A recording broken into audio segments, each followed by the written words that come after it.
దేవునికి మహిమ కలుగునుగాక. ఈ దినం దేవుని వాక్యం, నన్ను ఎప్పుడు ఆదరించదవో అని నా కన్నులు నీవిచ్చిన మాట కొరకు కనిపెట్టి క్షీణించుచున్నవి.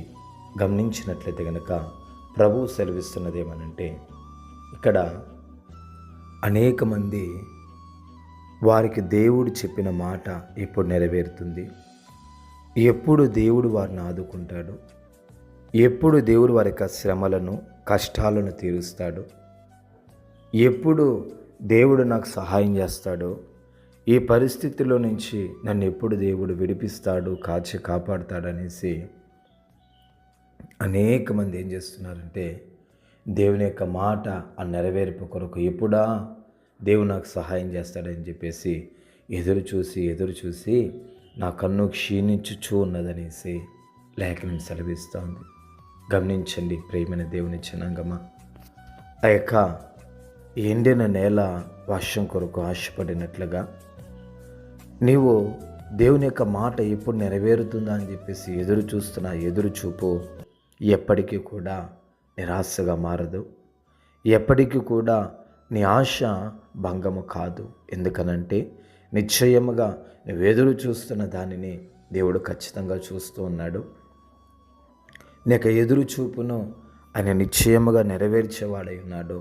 తాను నీతో చెప్పిన ప్రతి మాటను కూడా నెరవేర్చడానికి ఆయన సిద్ధంగా ఉన్నాడు. నువ్వు ఆ మాట కొరకు నువ్వు ప్రార్థించు. అనుదినము దేవా, నాతో యొక్క మాట చెప్పితేవే, ఈ వాగ్దానాన్ని చెప్పావు కదా ప్రభువా, దయతో నా జీవితంలో నెరవేర్చండి అని అనేసి నువ్వు అడుగు. నిశ్చయముగా దేవుడు నీ జీవితంలో మేలులను ఖచ్చితంగా చేస్తాడు. కాబట్టి మాట ఇచ్చి తప్పే దేవుడు కాదు మనం ఆరాధిస్తున్న దేవుడు. మాట ఇచ్చి తప్పే దేవుడు కాదు నీవు ఆరాధిస్తున్నటువంటి దేవుడు.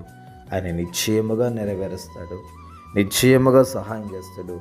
ఎదురు చూసి నీ కళ్ళు క్షీణిస్తూ ఉండొచ్చు, ఆయన తగిన సమయంలో ఖచ్చితంగా సరైనటువంటి సమయంలో సరైనటువంటి రీతిలో నీ యొక్క ఆశను నెరవేర్చి నీకు ఆయన చెప్పినటువంటి మాటను నెరవేర్చి నిన్ను తృప్తిపరిచే దేవుడై ఉన్నాడు. ప్రభువు ఈ మాటను దీవించుగాక. పరిశుద్ధుడా నీకు స్తోత్రాలనైనా ఈ మాటను దీవించండి, ఆశీర్వదించండి, కృపనివ్వండి. యేసు నామములో తండ్రి, ఆమేన్.